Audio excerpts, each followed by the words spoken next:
Good evening, ladies and gentlemen, and welcome to In the Shit. I am your ever-loving, always so good-looking, look at this host, Jeremy motherfucking Brown. That's right, bitches, I'm back. Did you miss me? Because let me tell you something, I missed myself. Look at this hair. I'm telling you, every time I'm like, oh, it's on point, it's on point. Yeah, I'm rocking a fucking Hulkman shirt. Fuck you if you don't like it, kiss my dick, bitches. Anyway, so what the fuck have you guys been up to? I'll tell you what I've been up to. A whole lot of nothing other than hanging out with my kids and living the motherfucking dream. So let's jump right into the fuck yous, alright? So the first fuck you goes out to gun owners. Now, I'm a gun owner myself. I'm a CPL holder and all that good stuff. But let me say this. If you're going to own a gun, please be fucking responsible. If you have children in your home and you own a gun, at no point in time should your child be able to get a hold of that fucking gun. The last thing you want on your fucking conscience, or anybody's fucking conscience, is to know that you possibly ended your own child's life. How could you be any fucking stupider? Stupider is not even a fucking word. See, that's what it does. The act alone makes me use words that don't exist. Are you fucking kidding me? If you are a gun owner, be responsible. Keep your gun out of reach of children. Teach your fucking children. My boys know not to touch my fucking gun. Then again, I don't leave it to where they can fucking reach it.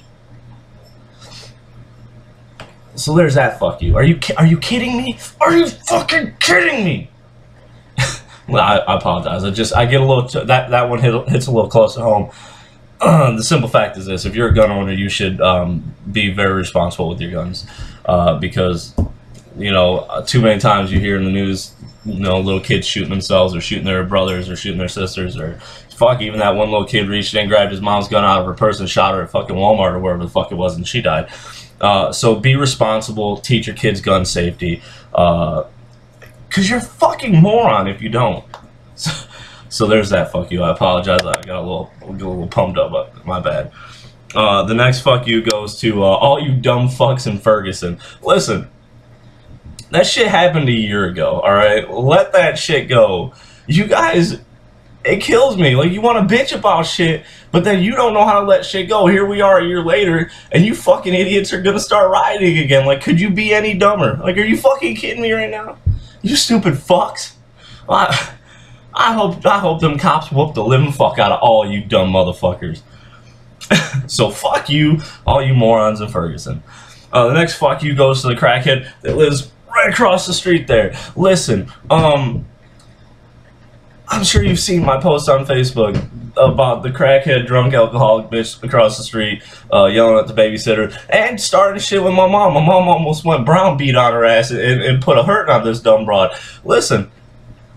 First of all, my babysitter don't yell at her own kids, let alone yell at my kids. My babysitter will not ever put her hands on my kid because, let's be honest, she's a responsible adult and she doesn't believe in hitting kids just like I don't. But listen, this bitch sits on her fucking front porch and mumbles to herself and talks shit, accusing my babysitter of yelling at my kid, saying she's gonna call the cops. And this and that, telling my mom she's a fat, lazy bitch. And listen, my mom works for a fucking living. She puts in anywhere from 10 to 12 fucking hours a day, and she's 52 fucking years old. She works harder than most fucking dudes my age or younger fucking work. So for this dumb crackhead whore bitch to fucking say some shit is beyond me. But listen, fuck you, crackhead alcoholic whores. I mean, don't try to butt into other people's business. First of all, you don't know me, you don't know my kids, you don't know how my kids are raised, you don't know shit about me or my kids. Alright, so fuck you. Are you kidding me? So speaking of crackheads, I'm going to talk about the coke whore that lives diagonal across the street. Fuck you to a parent that will leave your 2-year-old child at a park at 8:30 to 9 o'clock at night with an 8-year-old child. Listen, so the other night, I called my boys in to come home from the park. Now, Bird had already come in because Bird doesn't like being outside because he's a vampire and sunlight hurts his feelings. Anyway, but Luke loves being outside. He loves being out at the park. He plays with people. So I call him in. I'm like, Luke, come on in, bud. And so he says, no, Dad, I can't. I said, well, why? So I start walking over, and I hear a little child crying. He goes, I'm watching this kid. I can't remember the kid's name because, to be honest with you, his parents shouldn't even have him. But he goes, oh, she left him here. I gotta watch this kid. My son is 8. Who the fuck as a parent leaves their 2-year-old fucking kid with an 8-year-old at a motherfucking park in public without this bitch being around? I'm sorry. Oh, you were chasing your dog, you stupid Kokor? No, maybe you should worry about your motherfucking kid. Guess what? You can go buy another motherfucking puppy from the store, bitch. Fuck you, Kokor. Don't ever, fuck you. Don't ever leave your kids. Listen, as a parent, I'm very selective with who I leave my kids with. So for this bitch to do this to a 2-year-old and leave him with an 8-year-old, that's just plain out irresponsible parenting. In all fairness, she should probably have her kid taken away from her, but she's a Kokor, so, you know, what can you do? Fuck you, Kokors. The next fuck you goes to people, oh, so many of you are gonna get butthurt over this, but I fucking love it. Are you kidding me? If you call your fucking cat, your dog, whatever the fuck kind of animal you got, your fucking kids, shame the fuck on you. First of all, they're not your fucking kids. There's a difference between being a fucking parent and being a pet owner, alright? You are not a fucking mom if you do not have a motherfucking kid, okay? You are not a dad if you do not have a motherfucking kid. So fuck you people who think that pets are fucking kids. They're not. Ooh, get butthurt because I said this. You know what? Fuck you. Parenting is a whole nother fucking world. A whole nother world compared to being a fucking pet owner. Now, it's no secret that I'm not a big fan of fucking animals to begin with. But I will say this. Yeah, get butthurt because I just want to listen. And I know it's me being judgmental, and I don't give a fuck because that's what I do. That's what we all do. We judge. Did you say you don't? You're a lying sack of shit. Take your righteous bullshit and hit the fucking road. So listen. I have 3 boys. I've also owned pets. I assure you, your animals are not your motherfucking kids. You want to be a parent that bad? Go out and fucking procreate, alright? Make a motherfucking kid. Live in that fucking world. Step your motherfucking game up. Fuck you. That got intense. But you know what? Fuck it. The next fuck you is the people who steal shit. So the other day, somebody, you know, broke into my mom's car and stole some shit. It's not the first time. I've lived here on and off for the majority of my life, which is almost 30 years, yeah. I'm almost an old man. And I can't tell you how many times in just the last 10 years that shit's been stolen from my car. I mean, I had a stereo stolen out of my car. My mom gets change and shit stolen out of her car all the time. What are you gonna do with pennies? The fuck are you gonna do with pennies? Are you kidding me? The fuck you gonna break into my car? The only thing you're gonna take is some motherfucking pennies. And that goes for stealing in general. Like, if you're gonna steal shit, shame the fuck on you. You are a terrible motherfucking person. So fuck you for anybody who steals shit, especially out of motherfuckers' cars like ours. I'll fucking end you. Alright, so that's it for the fuck yous, guys. I hope you enjoyed them. If you didn't, oh well, I don't give a shit, because it's my motherfucking show, not yours. Take that.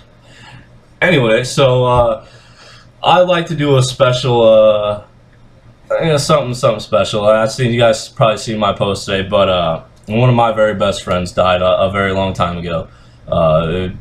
There isn't a day that I don't think about him. In fact, I have his name tattooed on my arm. So that's actually the first tattoo I ever got, which led to all my tattoos and shit. So it is what it is. But I just want to say happy birthday to Mike Boyer. I miss you, buddy. I think about you all the time. I know everybody misses you. Everybody that knew you anyway. Shit, some people that don't, just from talking about you and shit. People tell me all the time, well, you know, sorry and shit. And I've even had people post on my Facebook and shit, happy birthday, Mike, and stuff. And they honestly didn't even know you, because these are people I've only known a few years. But the stories I tell and the things I say, it moves them. So I just want to say happy birthday to you. You know, wherever you are, whatever it is you're doing. So yeah, happy birthday, Mike. So I got a couple plugs I'm gonna get to real quick here. The first one is listen, you guys, I've been preaching the preach about him for a very long time, but you know, I watch magicians and shit on TV, and it wasn't until I want to say maybe 10th, 11th, 10th or 11th grade. Steve and I were in an English class, I believe it was, and he came in and he did a card trick, and I was impressed, man. That was a very long time ago, 13 plus years, and I tell you what, he's gotten a million times better since then. You guys should check him out, Steve the Amazing, Steve, the Amazing. He's got a website. I'll post it in the comment section or on the actual post itself. The next one goes to my dear friend Tabitha. She's probably the best crocheter I know personally. She does all my things for my kids and shit, and for me. And she does badass work, so check her out. She's a Little Stitch Witch. I'll also post her page. Another kid I went to school with just started a podcast, so I'm gonna give him a shout out and get him on the fucking show.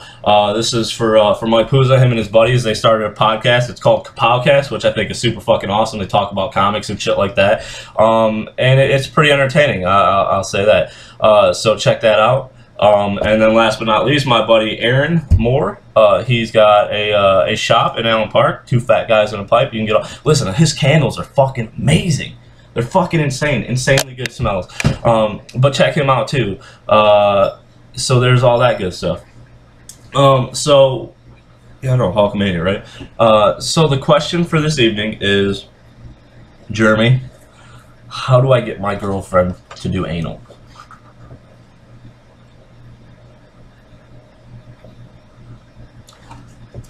Get her really drunk and then stick it in her ass.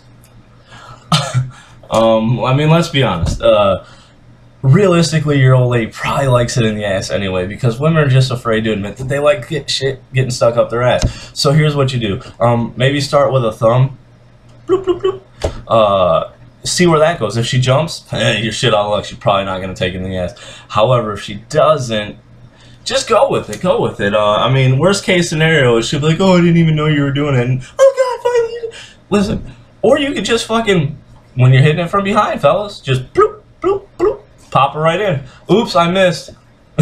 Wrong hole. Oops. And one of two things is gonna happen: either you're gonna get kicked in the fucking balls, mule kick, like right in the dick, or she's gonna be like, "Oh my God, do it again." So. There's no really way you can make her, because guess what? If you're forcing somebody to do something, that's rape. And nobody wants to get raped. So how do you get your old lady to take it in the ass? Beg her. She says no, she says no. I don't know what to tell you. You could pay her. Offer her like half of your income taxes. Not that I've ever done anything like that before. But yeah, so there's that. Alright guys, well shit, we've been going on for a long time. I've been talking about a lot of unnecessary shit, getting super pumped up about stuff, but it is what it is. So as always, I'll leave you with my parting words. I love you guys. God bless you. God bless everything you do. May your lives be blessed with all great and glorious things. And remember this. There are 3 things you need to know. First, kiss my dick. 2, rub my balls. And 3, kindly go fuck yourselves. I'm out, bitches.